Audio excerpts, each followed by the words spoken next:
Today we're doing a video on a plane for the first time, so I'd really appreciate feedback on this video, telling me both what was good and what needs to be added. So this plane is a squadron vehicle, about a rating 3.3, and is massively underrated. Not that this is really that great of a plane, but it isn't as bad as people claim, because a lot of people claim it to be just awful aircraft that can never be used, which is completely false. It has no armour, and only two 50 cals. But those 50 cals M3s, which is like an M2 but with a higher fire rate, and as well there's only 600 rounds, so that's 300 per gun, so you do have to be careful with the ammo, but the belts you can use are really nice. You can use the full armor piercing and secondary tracer belts, which are great for pilot sniping and setting fire to enemy aircraft. So let's see what this is like in combat. So I've got a few things lined up, some air combat and some ground support as well. So here we're diving down because this thing is actually really good with energy retention.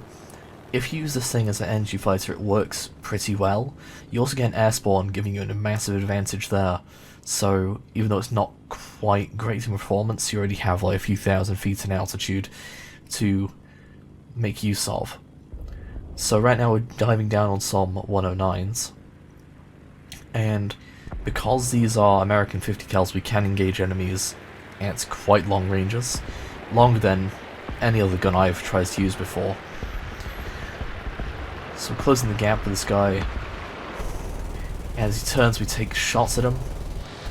I don't do any significant damage to him when strafing him there. When I pull back around, I spot another 109, and he's coming straight for me. So I start firing at him, and I knock his pilot. I don't knock his pilot out, I burn him to death. Knock his pilot out though. Take some shots, survive them. With no armor, it's quite a tanky plane. I do some maneuvers because that first 109 I went on is actually trying to go on me here, so I'm making some maneuvers around to try and get him off my tail. You'll see him in a second when I turn around here, roundabout. There he is, and he makes a mistake, and because I have retained energy so well, even though I did those maneuvers, I can still just pull up and chase him like this.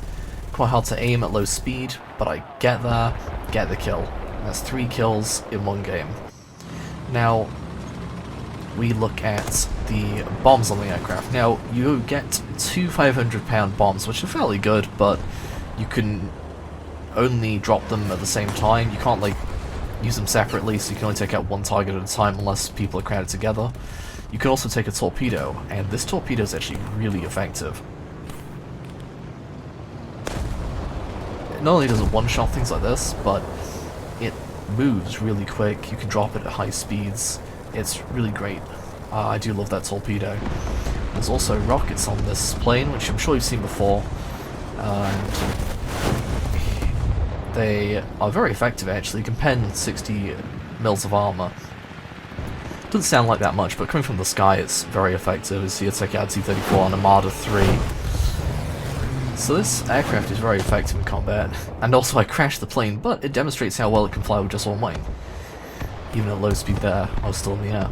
So I'll talk about the history of this plane a little bit, which there isn't too much of, but I talk about it anyway. So this aircraft is actually a post-war aircraft, sort of.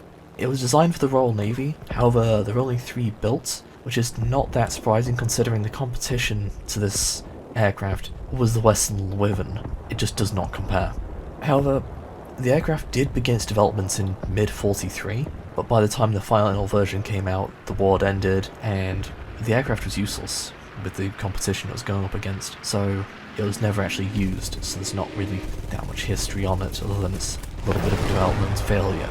And of course, because it's made for the Navy, it has a tailhook, you can land it on carriers, but that isn't something you do that often in War Thunder anyway.